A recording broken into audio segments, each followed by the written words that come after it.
Acer Plaza? 10-4 dispatcher, verify address. It's Acer Plaza. Repeat, Acer Plaza.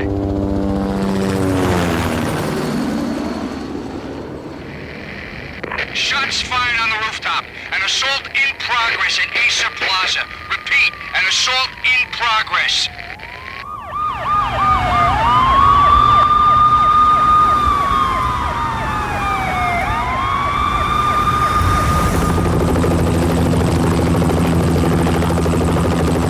It's a war zone down here.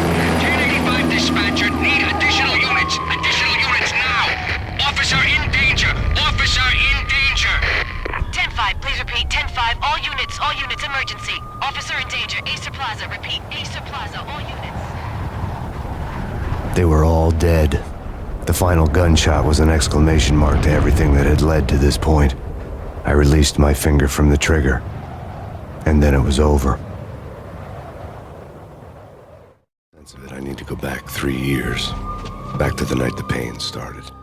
On the force back then, NYPD, Manhattan, Midtown North Precinct, Hell's Kitchen. So when are you coming to work for me, Detective Payne? You'd make me work undercover in some hellhole. Sorry, Alex. Michelle and the baby come first. See? My last smoke. It's bad for the baby. That's you, Max. A regular Boy Scout. See, Alex. Still on for poker Thursday night, right? Like taking candy from a baby. Life was good. The sun setting on a sweet summer's day. The smell of freshly mowed lawns. The sounds of children playing. A house across the river on the Jersey side. Beautiful wife and a baby girl. The American dream come true. Honey, I'm home. But dreams have a nasty habit of going bad when you're not looking. The sun went down with practiced bravado. Twilight crawled across the sky, laden with foreboding.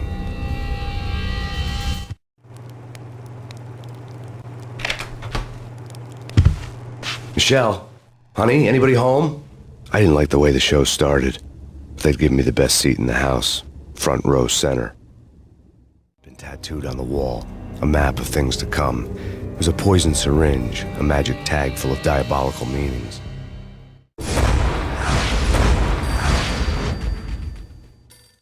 Listen, someone's broken into my house. Call 911. Is this the Payne residence? Yes, someone's broken into my house. They're still here. You have to... Good. I'm afraid I cannot help you. Who is this? Hello?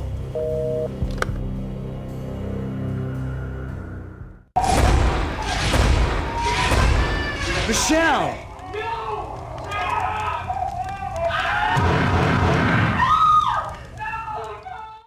Freeze! NYPD, drop it! Coming! No, please.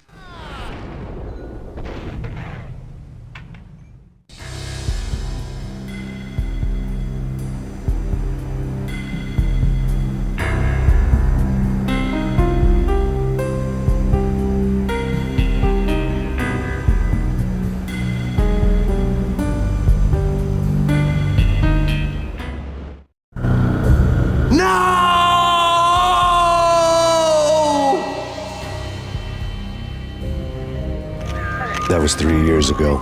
Everything ripped apart in a New York minute. The killer junkies had been high on a previously unknown designer drug, Valkyr, V. After the funeral, I told Alex I'd be transferring to the DEA. It took us 3 long years to get a break in the Valkyr case. Then, finally, 2 months ago, a dime dropper tipped us off that Jack Lupino, a mob boss in the Punchinello crime family, was trafficking. I went undercover, infiltrated the worst mafia family in New York. I came in from the cold and the dark. Outside the city was a cruel monster. I've been slowly working my way from the small time to the big fish, trying to get to the source of the drug. Alex and BB were my only contacts in the DEA, the only ones in this decrepit city who knew I was down here. BB here. Something urgent has come up with Jack Lupino. You need to meet with Alex immediately at the Roscoe Street station. I hadn't had a face-to-face with Alex since I'd gone undercover. Outside, the mercury was falling fast. It was colder than the devil's heart, raining ice pitchforks as if the heavens were ready to fall. Everyone was running for shelter like there was no tomorrow. It didn't get any better when I got to the subway. feeling hit me like a point-blank shot straight in the face. Something was not right about this. My Beretta stirred nervously under my coat, but the train doors had already shut behind me, and I was in for the ride. Next stop, Roscoe Street Station, and Alex.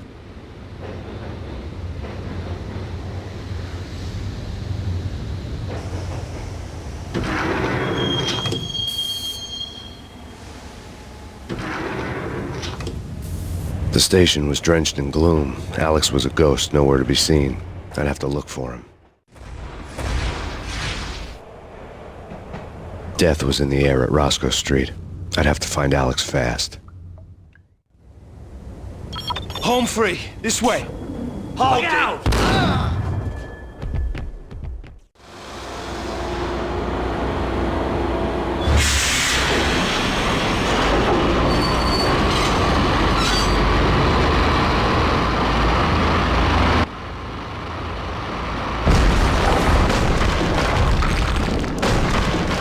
So much for being. The door led to an abandoned part of the station, closed off since the early 40s. Something big was going down at Roscoe Street. Maybe that's why Alex had wanted to meet me here. Maybe not. One way or the other, I was going to find out. We come to you now live from the crime scene. Who is this? Right back at you. This is Deputy Chief Jim Bravura from the NYPD. You are to cease your criminal activities and surrender immediately. Sure thing, Jim. Me and the boys have been talking, and everyone's real sorry. They'll never do it again. Who the hell is this? Being placed at the scene of a bank robbery wouldn't have tipped the odds in my favor. The bank robbers have been after Acer Corporation bonds. The Acer success story had recently been on every channel and on the cover of every magazine.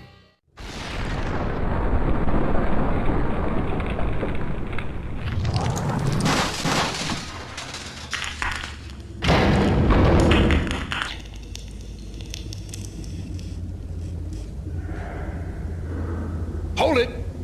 Max! Jesus, you almost gave me a heart attack! I nearly shot you! Alex, I'm glad to see you. What the hell's going on? There are more corpses here than at the city morgue! It's an armed robbery, a tunnel job straight to the Roscoe Bank vault through the old station wall. Is this why? This is Lupino's gig? This is Lupino's doing? Lupino's men? Really? You sure know how to pick a place? Can you get through? No, it's locked. We gotta get out of here. If it's Lupino, it's... Alex? Alex! There was nothing I could do. He was dead. I could tell by the empty, accusing stare of his eyes. Alex had kept me relatively sane for the past 3 years. Now I didn't know how I felt. Somehow he had stumbled upon something big and ended up stepping on Jack Lupino's toes. Lupino ran his racket of sex, drugs, and contract killings from a sleazy hotel in a slum block of tenements. The NYPD was closing in. I could hear the sirens. Their wail was a crescendo. Lupino thought he could get us by taking Alex out and leaving me to take the fall for it. All he had gotten was my attention. I went for the hotel first. It was a sad old thing with flickering lamps and faded colors, cheap mobster punks and tired-eyed prostitutes. I walked straight in, playing at Bogart like I'd done 100 times before. The place was run by a couple of murdering mobsters with shark smiles. The Finito brothers. Ladies and gentlemen, it's the Payne in the butt. Payne to the max. You're killing me. Did you make that up yourselves, or you get some wino downstairs to come up with it? Don't answer that. A rhetorical question. I got something for the boss. Lupino around? That kind of depends on who's asking. A friend or a junk squad plan. Don't answer. It's one of them, how do you put it, rhetorical questions. Lupino ain't here, but he says bye. Lupino wasn't in his cheap hotel. Instead, I ran into the Finito brothers. My cover had been blown. The door slammed shut behind me, and then I was dodging bullets like raindrops. Payne in the butt. Ha ha! Payne to the max. I had met Lupino only once. The gangster ran all his rackets through his right-hand man, Vinny Gagniti. Gagniti was a high-strung whiner on the verge of breaking apart, like an overamped Energizer bunny. He had the brains to run the business, but he lacked the balls, always falling short, taking his frustration out on underage addicts and call girls. The V deal goes down at your hotel. Jack's exact words, quote, "Vinny, you're in charge of this one," unquote. Rico Muerte's coming to see it through. Anything goes wrong and everybody's gonna get dead, goes double for you. Treat this guy real good. Anything he wants, you give him. Don't screw this up or you're finito, finitos. A V deal meant added security, locked doors, and lots of nervous thugs with itchy trigger fingers. I'd seen nothing coming in, but that didn't mean it hadn't been there. Rico Muerte was a regular Kaiser Soze, a spook story told to keep the apes in line. 313. The Finitos had scribbled Muerte's room number on the note's margin.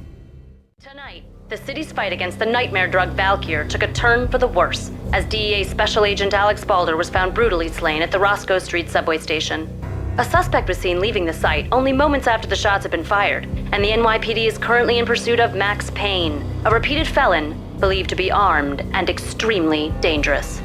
And now the weather. The worst winter storm in recorded history continues to pound the city.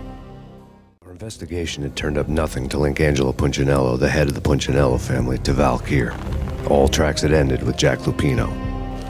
The letter in Muerte's room was signed by the Don himself. It was the first hint that the Kingpin knew what was brewing inside his syndicate. The trouble you got into after the Chicago screw-up. The Punchinello family bailed you out. You have been waiting for a chance to pay us back. One of our trusted boys has a monkey the size of King Kong on his back. We need your special skills for backup on a major deal. Collecting evidence had gotten old a few hundred bullets back. I was already so far past the point of no return I couldn't even remember what it looked like when I had passed it. The diary belonged to a hooker named Candy Dawn. The read would have made a vice cop blush. Had talks with the mystery hag over the phone again. Sent her the latest One-Eyed Alfred tape. As long as the hag keeps paying for the tapes, the old man could come every day for all I care. She had a nice sideline, making secret X-rated flicks of her clients and selling them to the highest bidder.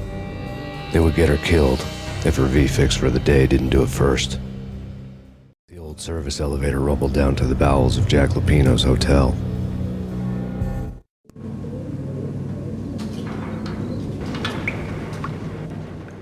A winter storm warning is in effect in the whole tri-state area, as both freezing rain and heavy snowfall continue.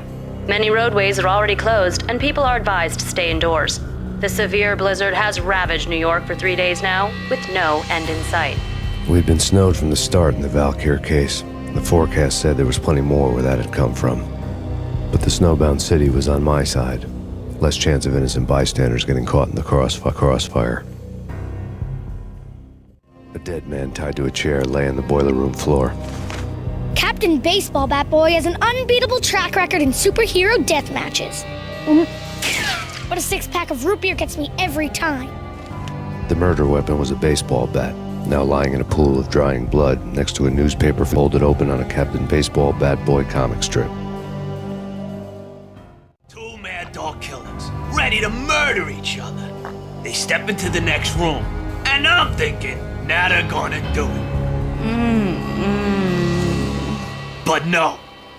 They sit down in front of a TV and solve their differences with the Kung Fu fighting video game. I tell you, Candy, I was so depressed, I strangled them both with the video game cables. Oh, Rico, you're so bad. I am, ain't I? Rico Muerte, big-time hustler. Who the hell? It's that cop. Muerte went for his gun. There was an old telephone switchboard in the back room of the reception area, the kind that made phone tapping child's play. It wasn't hard to picture a fat pimp sweating with headphones on, listening to his hookers talk dirty and fake orgasms over a web of party lines, the blood veins of New York. Right now, there was a different set of moans and groans going on. Boss, Corneli, this is Max Payne. He came, started capping us. He killed her. Are you freaking kidding me? He's just one lousy cop. You better be freaking kidding me. Whack him. What's the freaking problem? Hello? Answer me. Hello? The word was out. A deadly virus released into the city's corrupt circulatory system. Something wicked this way comes. Max Payne at large.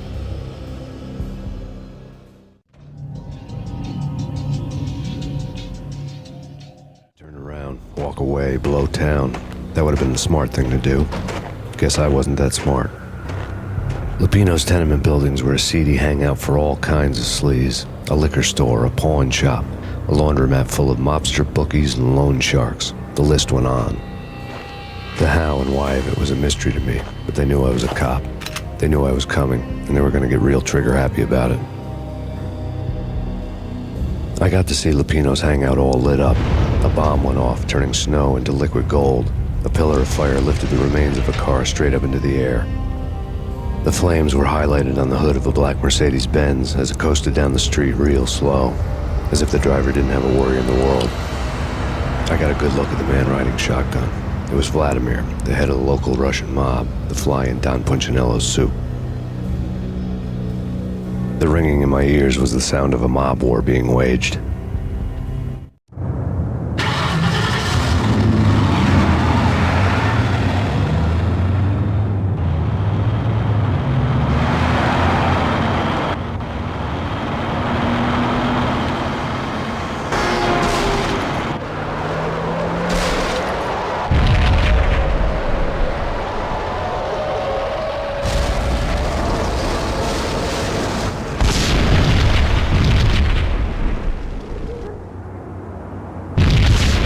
Another bomb exploded inside the closest slum building. It was a lucky break. The goons inside were spooked, but luck always came with a price tag. More bombs could still be ticking inside, and the cops would already be on their way. The headlines were screaming bloody murder. The storm was a screaming duet with the approaching prowl car sirens. It was all a scream when you were down for the count and wanted for murder. A beaten-up phone in the entrance hall was ringing. It could have been just a junkie in need of a fix, but it turned out to be something more sinister than that. Am I speaking to Mr. Payne? Who wants to know? My name is Alfred Wooden. You must hurry. The police are on their way. Tell me something I don't know. They know you're there. How? And what's it to you? I will contact you again. The cops arrived, sirens singing in the off-key harmony of a manic-depressive choir. I had a few minutes while the SWAT team would go through their usual routine. By the time they busted in, I needed to be long gone. Max Payne, this is Deputy Chief Jim Bravura from the NYPD. Drop your weapons and come out with your hands above your head. It all made sense. The bombs, the Russian mob boss making an appearance in person. Gagniti was his usual self, all talk and no walk. After I hit, the Russian has only a couple of guns left and they can be bought. There's no freaking way he has the guts to try anything after that. As it turned out, the Russian had plenty of guts. One thing you could count on, you push a man too far and sooner or later he'd start pushing back. The bombs had destroyed all the stairs up to Lupino's office. The alternate route led there by way of adjoining rooftops. New York City is in crisis tonight, with reports of Valkyr-related gang war in the streets of the Bronx. Apparently, Max Payne, wanted for questioning in connection with the slaying of a DEA special agent earlier tonight, is waging a one-man war against his former partners in crime. Among the listed casualties so far are notorious mafia members Joey and Virgilio Finito, as well as Rico Muerte, himself a fugitive from the law, and a suspect for several murders in the Chicago area. The NYPD has been placed on full alert. A citywide APB has been put out on Max Payne. Deputy Chief Jim Bravura has promised to take whatever steps necessary to bring him to justice. What those steps may be remains to be seen. For NYCNN TV News, this is Kira Silver. What are you doing? This is war! Vinny Gagniti, just the man I've been killing to see. Payne? Freaking fed! I knew from day one there was something screwy about you. What do you think you're doing? You're a freaking cop. You ain't got squad on us. You can't just come in here waving your piece like it meant something. Yeah! Oh my God! Oh God, you shot me! Ah! You're dead, Payne! What the hell are you waiting for, you apes? Kill him! Kill him! With pleasure, boss. Gagniti bailed. I made like Chow Yun Fat. The letter was addressed to Don Punchinello, but Vinny had never had the nerve to finish it. Jack's gone voodoo. Just the other night, he shot Dino because he wanted to see what his brains looked like splattered on the wall. He's a freaking mad dog. We're running out of men and business fast. Gagniti had been living in mortal fear of his boss. Jack Lupino was a psycho. Gagniti was running scared. He could run, but with a bullet in his stomach like a broken bottle of Tabasco, he was quickly running out of time.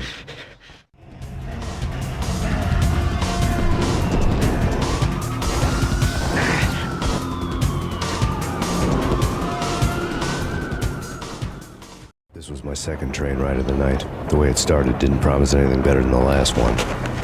Freezing wind tearing at my face like sandpaper and razors, ice hard and slick under my hands and feet. And somewhere in the background, the wail of sirens, the city howling after me. New York sped by in fast forward. Dark rooftop water towers and a dead forest of antennas and chimneys, all a blur. When the train he was riding slowed down, Gognitti made his move.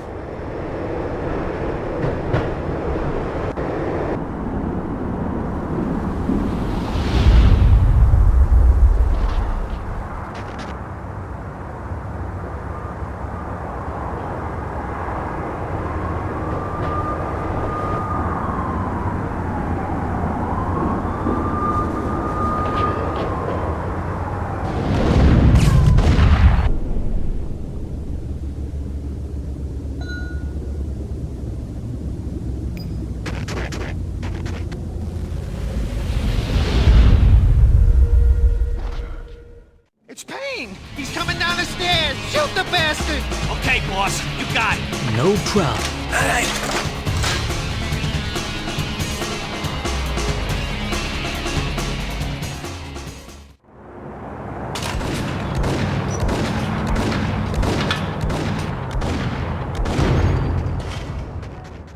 Payne has nowhere left to go. We are very close to capturing him. You'll get a full statement then. Right now, I've got better things to do, ma'am. That was Deputy Chief Jim Bravura from the NYPD with no further comment at this time. Apart from his suspicious food habits, I figured Bravura to be one of the good guys. Fate had just dropped us on different sides in this. But when it came to capturing me, he was way out of his league. I had already ditched the cops a couple of rooftops back. For now.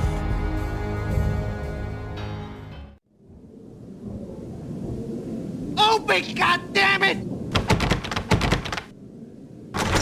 Payne! I'll kill you, you lousy freaking... Gognitti ran out of steam in a dead-end alley with steam boiling out of the sewer grates like all the fires of hell were burning high beneath us. It was shakedown time. Where's Lupino? Screw you! Bad start, Vinny. Ah! Police brutality! I rate pretty high on that. You can't just hurt me in cold blood? Just keep telling yourself that. Listen good, Candyman. I'm not gonna be anybody's fall guy. I want to know where your boss is hiding. There was no glory in this. I hadn't asked for this crap. Trouble had come to me in big dark swarms. The good and the just were like gold dust in the city. I had no illusions. I was not one of them. I was no hero. Just me and the gun and the crook. My options had decreased to a singular course. I'll tell you, just don't hurt me no more. Lupino's at Ragnarok, the nightclub. Book me, take me home into the freaking jail, just don't hurt me. Your rights will be ready at your funeral. Rock was Lupino's private nightclub, a den of drugs built into an old theater. I knew what waited inside. V-head junkies ready to explode in random acts of senseless violence. And Lupino's goon squad, the worst stone-cold killers this side of hell. Ragnarok was as inviting as a headache, flickering and flashing to a machine gun beat. The belly of the nightclub was a gothic theme park that began with bondage games and led to the nasty stuff from there.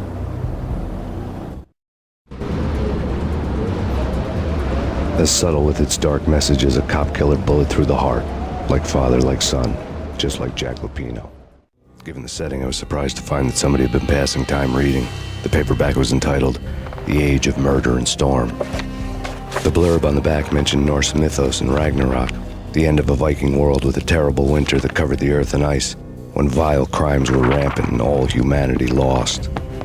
I could see how somebody impressionable might get it into their head that we were at the end of time. I was also beginning to see what the nightclub and its owner were all about. The room was stacked with light reading, such as Necronomicon, Witchcraft, and Paradise Lost. Old exotic titles like Malleus Maleficarum and De Umbrarum Reini Novum Portus. Books with pentagrams on their covers, all dealing with the occult and the infernal, lying between stacks of horror videos and a couple of Ouija boards. The only thing I could take seriously was the thought of Lupino taking it seriously. He had been spending a lot of time getting intimate with the guy downstairs. The backstage area led to Lupino's inner sanctum. The hot air inside was like an invisible wall, thick with incense and something else, a sickly sweet smell that made you gag. This was the rotten core of the Big Apple. Lupino lurked somewhere ahead, like a spider at the center of his web, waiting. Janello had threatened Lupino in writing. The note had been torn to pieces, bloody fingerprints all over them. Don't want you to think that one of my boys is not playing with a full deck. Shape up, Jack. We are running a business here. I'd hate to send the trio to strong-arm you. The trio were the Don's notorious henchmen. It was obvious that Lupino hadn't been intimidated by the threat. Jack Lupino was crazy, all right. The table was scattered with notes of demented arcane nonsense written in rusty blood, a mishmash list of demons, devils, and dark gods evoked. Beelzebub, Asmodeus, Baphomet, Lucifer, Loki, Cthulhu, Lilith, Hela! Blood given to you all. He was after that old Faustian deal, your soul for power and fortune. Just sign on the dotted line with your blood. Lupino was crazy, all right. Mythic wolves, let loose to devour the sun and the moon. Lupino is the wolf.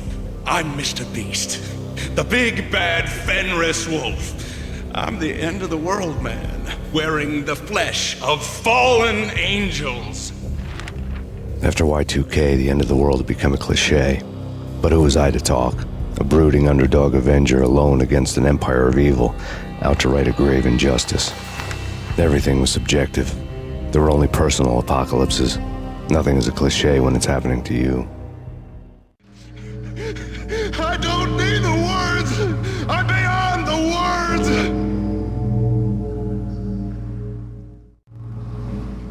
I had known there'd have to be a catch in it somewhere, and this one was the Empire State Building of catches. Lupino was pumped up and dying to go 15 rounds with a mutant alligator. And then he started this spooky monkey talk, straight from a bad dream. Mine. I have tasted the flesh of fallen angels.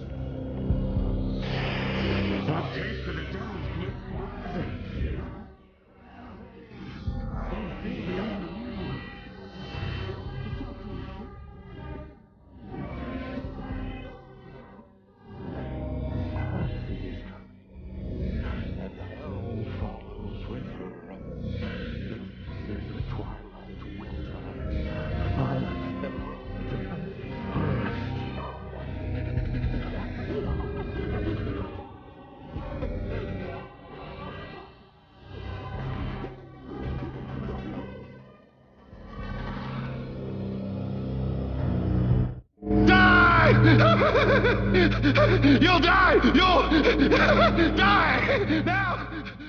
Lupino finally went down. I wanted to make real sure he'd stay that way.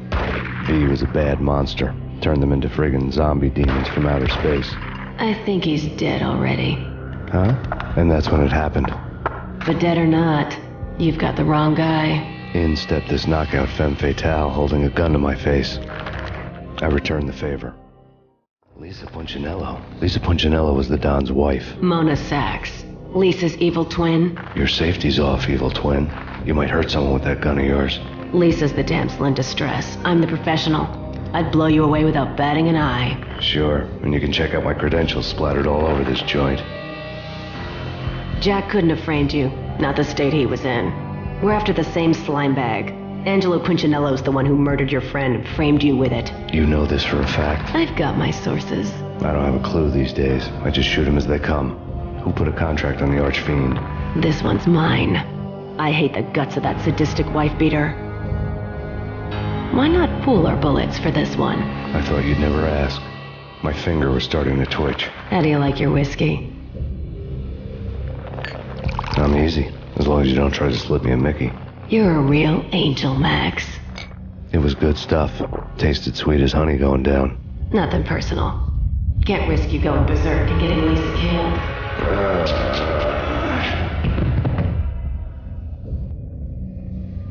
The nightmare was always the same. Violent shapes moving in darkness, old and ugly. The killer's mad laughter was a riddle filled with wicked innuendo.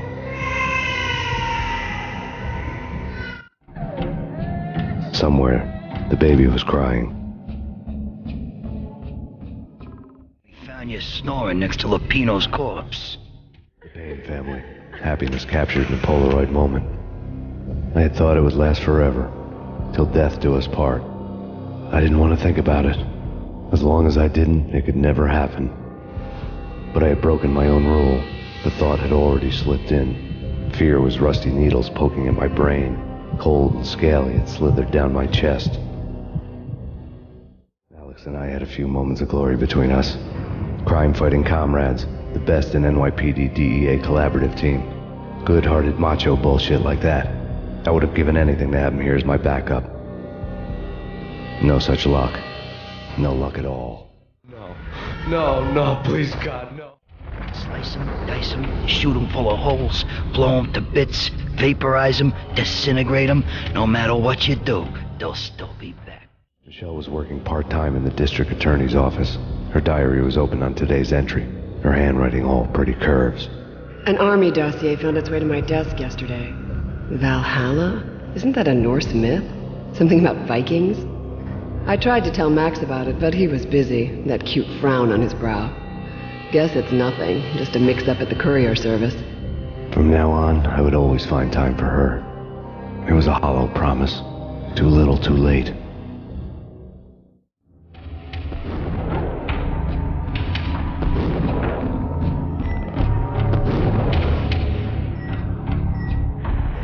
Murderer! You killed her!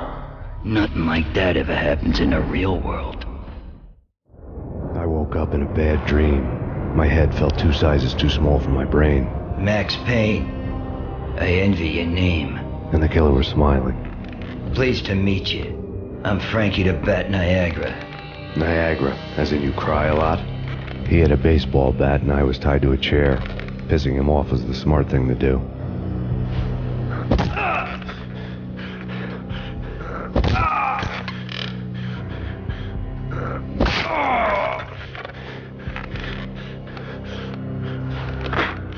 Nothing wrong with a little laugh now and then. Take me, for example. I love to watch cartoons. Cartoon violence is a fascinating thing. Let's take a break.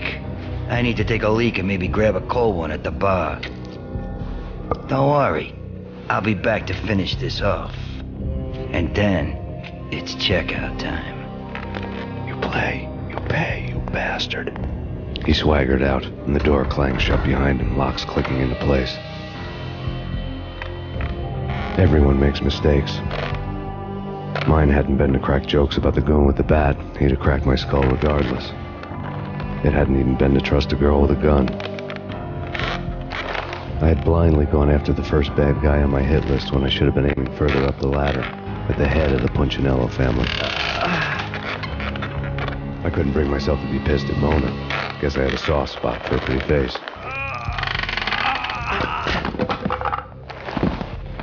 But when somebody decides to play baseball with your head, you tend to get sore. They had dragged me back to the basement of Lupino's hotel.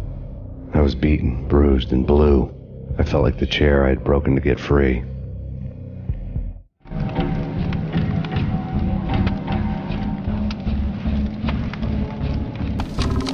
All I had was Niagara's bat, sticky with my own blood. Frankie had left his calling card, a Captain Baseball Bat Boy strip, next to a sewer passage filled with bodies.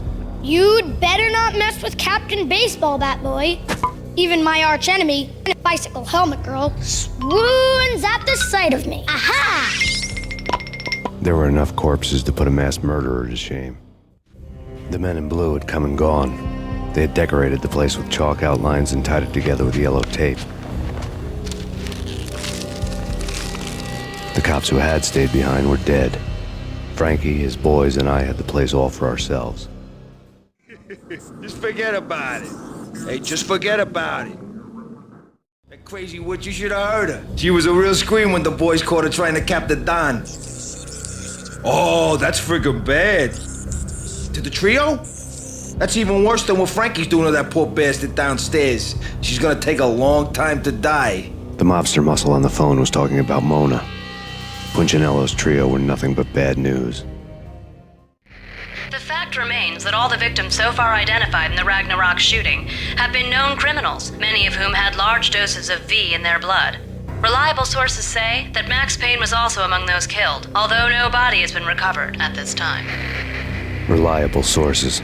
That meant somebody thought the Mafia had me, didn't want the cops snooping around anymore. The body would be delivered to them barely recognizable. Case closed.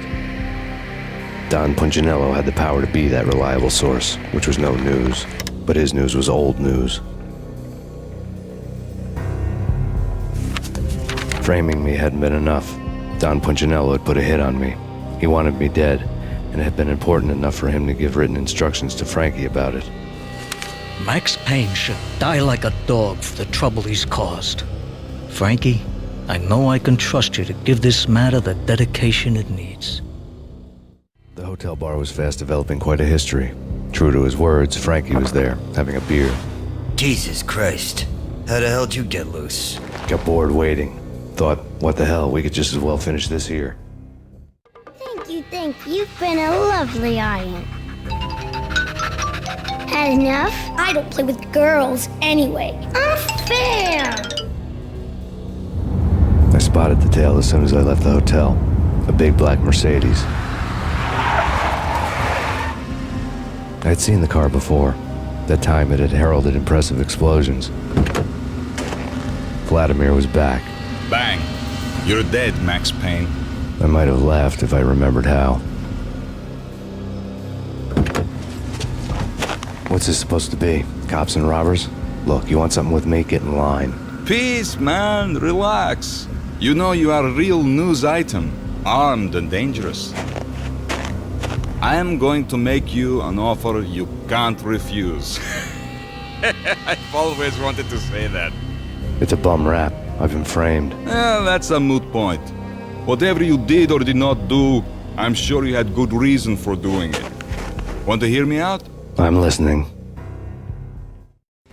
Punchinello messing with V is bad for business all around. But that's not all. There is this guy, Boris Dime, used to pull jobs for me. He's the captain of the cargo ship Charon. Now the bastard turncoat has gone over to the other side, Punchinello's. The ship's loaded with high-res hardware, guns, my business. If Punchinello gets hold of that cargo, he's won and I have lost. And you'll have your work cut out for you. If you want to get to Punchinello, you'll need heavy-duty persuaders. I am just the man to get them for you. Change the ship back under my flag, maybe pop 2 in the traitor Dime's head while you're at it. You'll get enough guns to start the apocalypse. You in or out? Let's get this show on the road. Vladimir was one of those old-time bad guys with honor and morals, which made him almost one of the good guys. None of us was a saint. The Brooklyn riverfront was a maze of rusty containers, sharp-boned cranes looming up from the snowstorm. On a night like this, you couldn't help but think of the dark army of dead men sleeping with the fishes, cement shoes in line.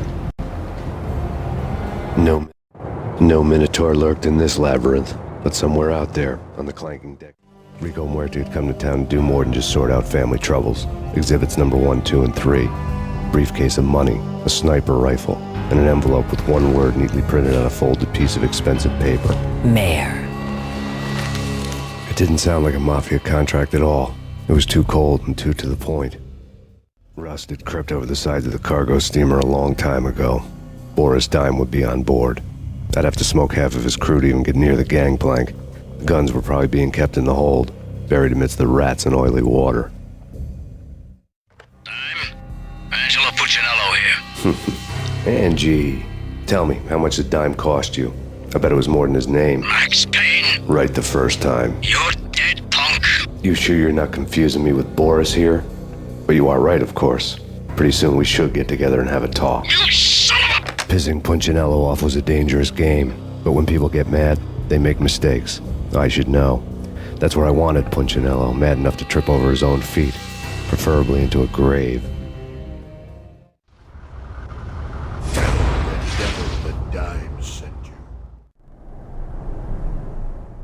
Did you get everything you need? Check. I owe you. Anything you need. This is my solo. When I'm through, Punchinello won't be anybody's problem anymore. Clear as vodka. But anytime you get between a rock and a hard place, just whistle. This could be the beginning of a beautiful friendship. You really get a bang out of this big-time gangster act, don't you? Even with all this firepower, I figured I couldn't get to Punchinello at his manor. I could only hope that he wouldn't pass a chance to hear me beg, to see he's won. This is Max Payne. I want to cut a deal.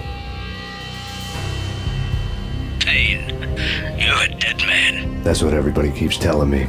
I got your ship and her cargo. I want to meet. No pain, no gain. Capiche? You know my restaurant? Yeah, I know it. 1 hour. Punchinello's restaurant had seen better days. Snow was falling like ashes from post-apocalyptic skies, but that was outside. Things would soon get hot in the Don's restaurant. I knew it was a long shot, Angelo Punchinello actually showing up, but there was no crime in hoping. Vlad had seen my smoke signals. The Mercedes was revving to go, almost drowning out the Banshee wail of the sirens. You coming? We'll drop you off at the Punchinello Manor. Sounds good to me. When this is over, look me up. I could use a professional like you. I'll keep that in mind. The night groaned with cold. The garden lights flickered nervously. In their light, the falling snow was dead white before the darkness ate it up. I had heard the stories. The trio were mad dogs. They'd have hung the heads of their enemies over the manor gates if the capo had only let them. Punchinello wanted pain. He'd see the pain. The trick in my situation was that there was no trick, no matter what the movies tell you. No rules, no secret mantra, no roadmap. It wasn't about how smart or how good you were. It was chaos and luck, and anyone who thought different was a fool. All you could do was to hang on madly, as long and as hard as you could. Someone had graciously left the back door open for me and killed the guards. My money was on Mona. I knew the trio would be standing between me and Punchinello. I had read their rap sheets, thick as phone books. No one would be walking out of here alive. The numbing cold of the broken night had followed me in. Upstairs, the trio tangoed down the manor halls to the silent rhythm of their murderous hearts. The blood of their victims rust on their lips. Vince Mugnano, Pilot Providence, a.k.a. Big Brother, and Joe Deadpan Salem. The pistol was a frozen lump in my hand, piercing the skin, gnawing me to the bone. Someone hadn't enjoyed the Don's hospitality. Someone with a flair for the dramatic. Someone who had let herself out of a locked cell and past a couple of armed guards. My thoughts were on Mona again. I could only hope she was a good enough gambler to walk away while she was still winning, before she'd run into the trio. The word on Lisa Punchinello was that she was a bit of a witch. The tarot cards on the kitchen table fit the picture. They weren't my kind of cards, but I was willing to take a crack at the hand Mrs. Punchinello had dealt. The first card was the tower. Maybe that was supposed to be the manor. It got easy after that. The devil was the master of the house, and death was me, coming for him. You're a real angel, Max. I couldn't tell whether it was Mona or her sister. The body was a mess. The sick bastard had really gotten a kick out of it. Seeing her lying there got me thinking about another woman's body on another bed. Got me thinking about a fallen cradle. Max Payne. Talk to me. Alfred Woden. You've got company. An armed helicopter just landed on the manor grounds. You must hurry. The more the merrier. Outside my door. Hurry. He's coming for me. You gotta hurry. Please. I could hear Punchinello on the phone begging for help. He should have been saying his goodbyes.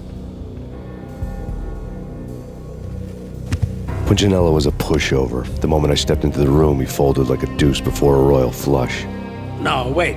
I was just doing what I was told. I couldn't refuse. She's someone high up. Government, maybe. I don't know. He was trying to buy more sand for his hourglass. I wasn't selling any.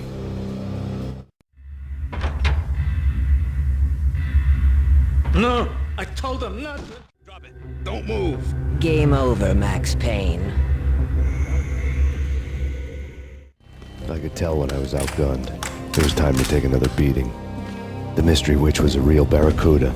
Trouble on dagger heels, a smoking assault rifle in her hand, and an army of killer suits behind her.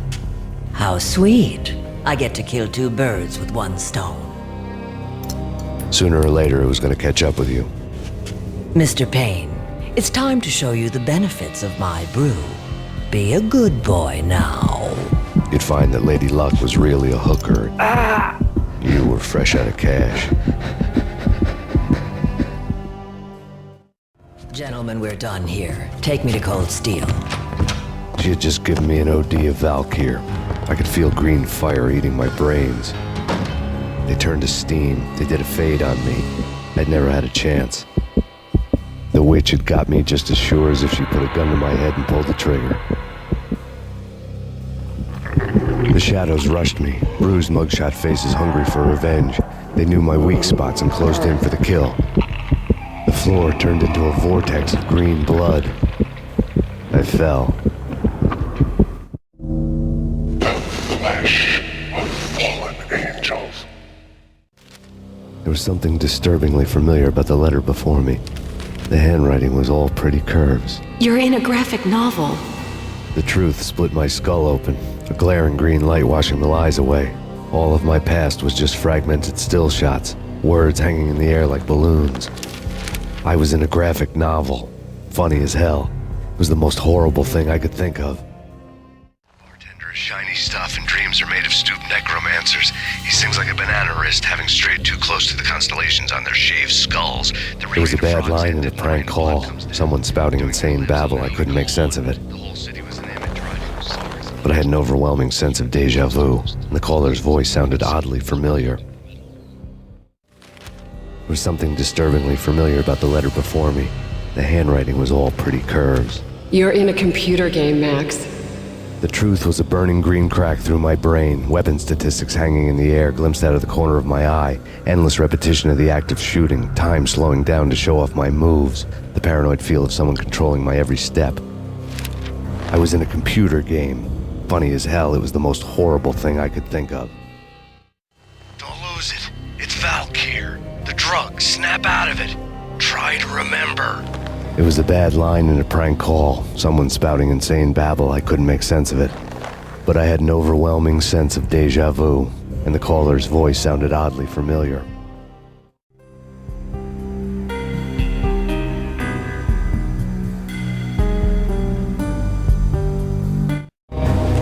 Max, something happened at the office today. A strange memo. Something about Vikings. Honey, I gotta run. You can tell me all about it this evening. Have a nice day, darling. The bullet holes were rubies on her chest, blood glowing on her ivory skin. She was so beautiful. The killer was smiling. The flesh of fallen angels. Slowly, the green nightmare faded, leaving dark stains on my soul that would never come off. I felt like flatlining. I was all shook up. I woke up in a cold sweat, sick and tired to the bone, lying in a puddle of my own puke. The hag had said take me to Cold Steel before it had all gone crazy. It was a clue, the only one I had. It took me forever to crawl back to my feet and hit the road, but when I did, I drove straight to Cold Steel Foundry outside the city. There was a whole lot of action around the place for a freezing winter night. Trucks coming and going, men running. I had the drop on the mystery witch. She thought I was dead. I was on her blind side. I was going in. The bad trip had put me in a crazy mood, adrenaline pumping through my aching veins. Staggering on the mill roof in ice and snow and wild wind, I was a ninja. My kung fu was strong. I wasn't kidding anybody. At best, I was Superman on kryptonite about to fall through a skylight, down to where it was all going down.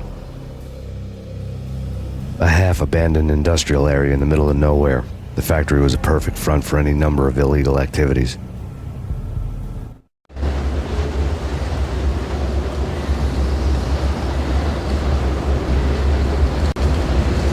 In the belly of the plant, molten metal boiled and bubbled like a witch's brew.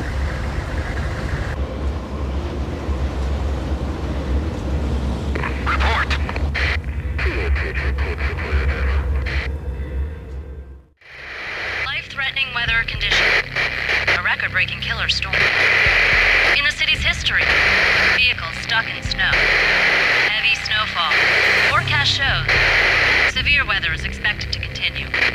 midnight, snow fell like confetti over the Devil's Parade. The storm was anything but over. Perimeter breached. The facility has been compromised. Repeat, the Deep Six has been compromised. Initiate Operation Deadeye. The walkie-talkie military lingo could mean only one thing. They were getting ready to destroy the evidence and vanish into the night. I was so close. The hidden truths were just around the corner. The mercenaries were running a tight operation, paperwork and all. Merchandise missing again. A chemist had tried to smuggle it out for his own private party. Locked him up in cell B7 in D6's old test facility to wait for proper processing. I was close enough to hear the secrets, just beyond the next doorway. Processing diagrams filled the control room screens, all but one. An elevator titled D6 on one of the screens, somewhere onwards, past rows of ovens, in the core of the plant.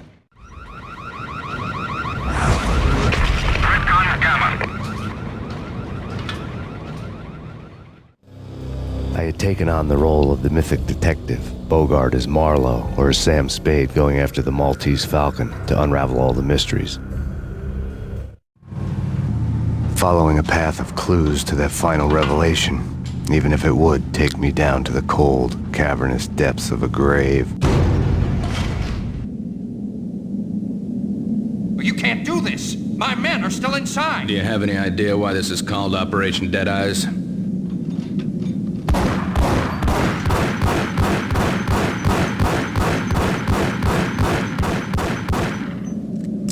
I think he's dead already. Let's do it.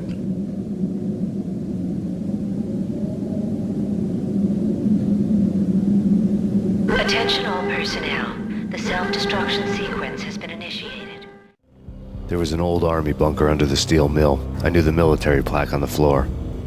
I had seen 1,000 variations of the insignia on crumbling brick walls everywhere in the city. The sword replaced by a syringe. Project Valhalla, V for Valkyr, V for Valhalla. All of a sudden it read like a crackpot conspiracy theory. Top secret. Project Valhalla. U.S. Army. Yggdrasil Network. Valhalla, the otherworldly place in Norse mythology where the bravest heroes spent their afterlife feasting and fighting forever, their wounds miraculously healed night after night. Valkyr, the maidens who chose the most courageous Viking warriors and carried them to Valhalla. 1991. The research objective is to create a chemical substance to enhance the stamina and morale of infantry troops. 1995. Results unsatisfactory. Project canceled. Someone had decided to continue the sick experiment unauthorized. Project compromised. Data leak. Fix the damage by any means necessary. Security clearance red. Authorized by the project lead. Field test. Double the dosage for all the remaining test subjects. Observe and record the subject's behavior in an urban setting. The drop-off point was my old address in New Jersey. The file dated 3 years ago. Just when you thought you had reached the deepest depths of horror, it suddenly got worse.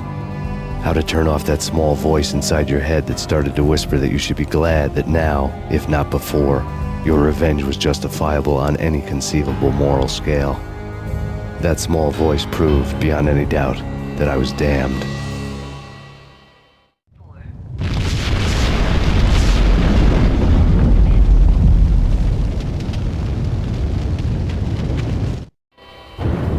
Piece together a jigsaw, and the final picture is you finishing that same puzzle. A mad, green-eyed killer standing behind you. An urban legend come true. The Project Valhalla test subjects had been the mad junkies who had murdered my loved ones. The rest was simple body count math. It all pointed to her. Ms. Valkyr. The factory went up in a fiery inferno behind me. All my leads were dead, turned to smoke and dust. I had lost my way. I hadn't slept in a million years. I felt thin as death. I've been living on an endless supply of week-old donuts. They were fuel for this crazy furnace inside my head. I couldn't remember when I had last seen the sun. I was on a permanent graveyard shift. When the darkness fell, New York City became something else, any old Sinatra song notwithstanding. Bad things happened in the night, on the streets of that other city, Noir York City. I was in an all-night diner, downing cup after cup of coffee that tasted like engine oil, when a new message from BB got me back on the killer track. What the hell happened at Roscoe Street? Maxie, I'm going out on a limb here. We need to talk this through, come up with a plan. 2:30 a.m., the Choir Communications Garage. The more I thought about Alex's murder and the frame-up, the more it felt like an inside job. I should have seen it coming. BB had sold me out, and now he wanted to finish what he'd started. The garage was dead. BB showed up in his tailor-made suit, gold watch, and cufflinks to match, all way beyond a cop's pay. Maxie. Oozing suave charm, he was guilty as hell. What the hell does BB stand for anyway? Backstabbing bastard? Come on, don't be like that. Have a cigar. I don't smoke. Maxie, you have no idea how big this is. It's huge. You have no idea. I think I do. You're a bribe-taking bent cop who sold out his partner. Those mobsters in the subway were a dead giveaway. Hard to miss. Bet it was exactly like this with Alex. Up close and personal. You can't win this one, Max. No, but I can make damn sure none of you do either. BB turned out to be another cardboard cutout bad guy.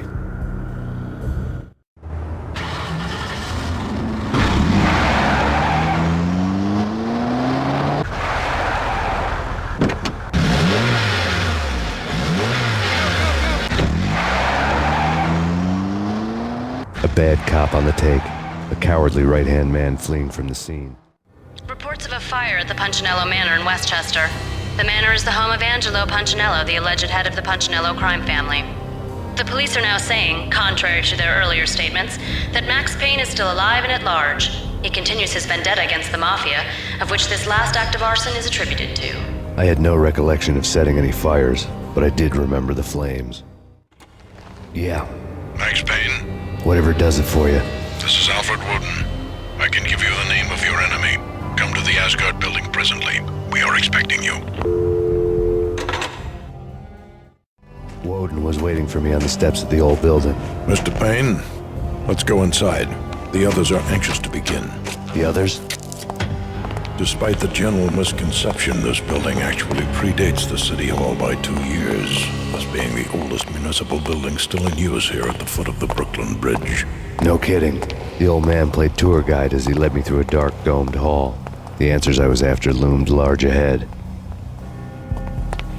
Mr. Payne, I would like to introduce you to my colleagues in what we call the Inner Circle. You've been watching too much X-Files. You have seen the files on Project Valhalla. We can fill the gaps, provide you with the information missing from those files. We were all involved in the early stages of the project during the Gulf War. What's the catch? We would very much like to blow this thing wide open, but our hands are tied. Her name is Nicole Horn. She was the key figure in Project Valhalla. When the funding was discontinued, she simply refused to quit.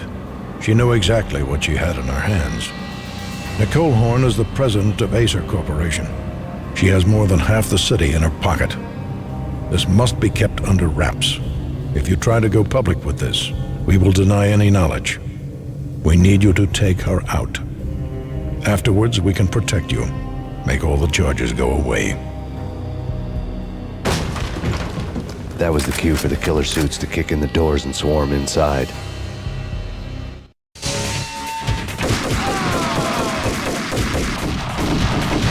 It was an impressive floor show, but I decided to leave early anyway. It was only a one-story fall. Lucky me. On screen, the so-called corpse of Alfred Woden stood up, miraculously waking from his dirt nap, looking smug among his dead pals. In the land of the blind, the one-eyed man is king. I didn't know how he'd pulled it off, but it was a pretty slick way to get out of all his promises. Most of what he had said fit too well to be a load of crap. And what is your answer to those saying that he's actually providing a service long overdue to the city? This crusade nonsense has gone too far. He's out of control. It must stop. He will be stopped. That was Deputy Chief Jim Bravura from the New York City Police Department. Nicole Horn had blackmailed the Inner Circle into silence. The tape came with a curt extortion note on a piece of expensive paper. I remembered Candy Dawn taping her clients in action on the side, selling the tapes to the highest bidder. I was sure the kinky sex was nowhere near Alfred Woden's worst sin. but I had a feeling that when this was over, any collateral would come in handy. Woden had taken care of my mission preps with military precision. The critical areas in the Acer Corporation headquarters blueprints were circled in red. The president's office was at the top of the building, right below her penthouse suite. The elevators were controlled by a security computer, part of the mainframe located underground below the building. The high-rise was sealed as tight as a sci-fi fortress. Nothing seems to stop Acer Corporation's phenomenal victory march. Incredibly, the stocks are still rocketing. Worried experts already see a danger in the company's success. Some have gone as far as to say that Acer Corporation is about to become an even bigger monopoly than Microsoft ever was.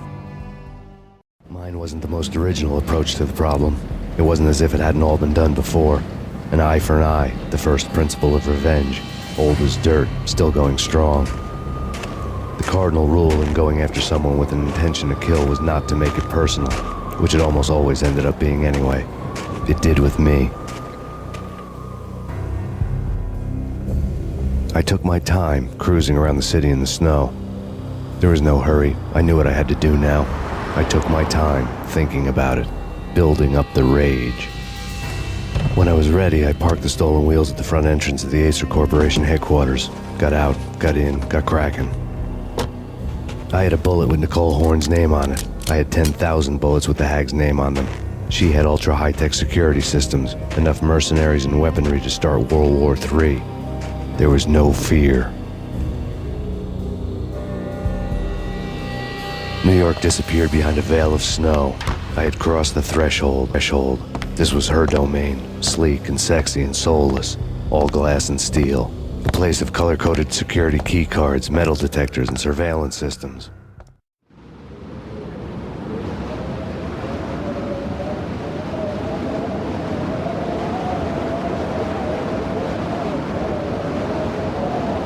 Colder than a walk-in fridge. Cold as a gun.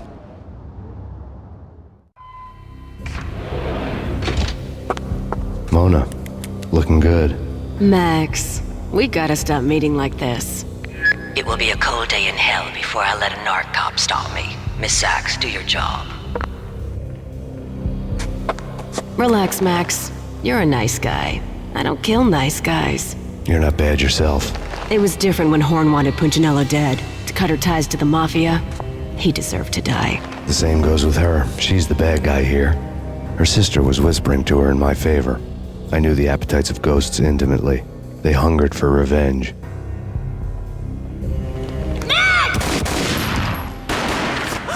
No! A gunshot boomed and she fell down in slow motion. She was a nice girl, not really a stone-cold killer. And now she was stone-cold dead. Like religious fanatics or loyal samurai, Horn's private army was coming at me. When the elevator came back down, Mona was gone. There was a lot of blood, but no body. Something clicked for the final time. My mind had never been so clear, as if somewhere high above the storm clouds were already gone, cold stars blazing from the black skies. Next to the printer was a neat stack of expensive paper. Hacking through Horn's computer would have unearthed files of criminal plans, strategies for world domination, spy helicopter reports, illegal wiretap recordings, internet porno, all of the above. Take your pick. I really didn't care anymore. I had seen too much of it already. Valkyr had been meant to be a white-winged maiden that would lift you to a warrior's heaven, but it turned out to be a one-way demon ride to hell. The devil was in the drug. I knew. I had met him.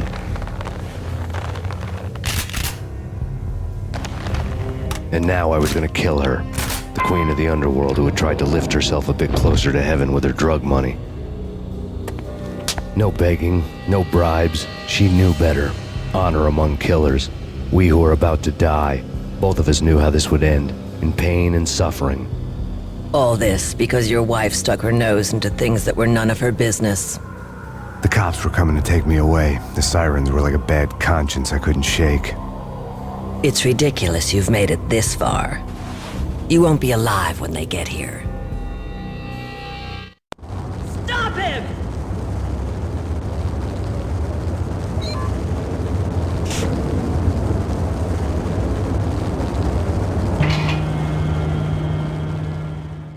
The deaths of your wife and daughter were necessary, inevitable.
They were all dead.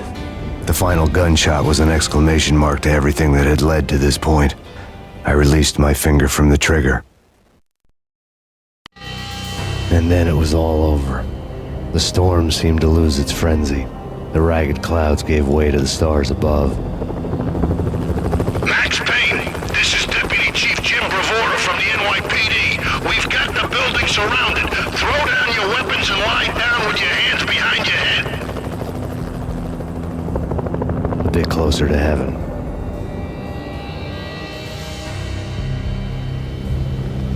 The cops' voices were distant and muted. Freeze! NYPD! Hold it right there! My ghosts released me from their haunting. Down below, New York City glittered like diamonds on black velvet. You gave us one hell of a ride. Take him down to Central Booking. You heard the man. Woden was there in the crowd, standing by the sidelines. It wouldn't be over till the man with the patch would say so. He'd say the right words. I knew he would. He'd better. Woden grinned smugly. It was the grin of a winner. That made two of us.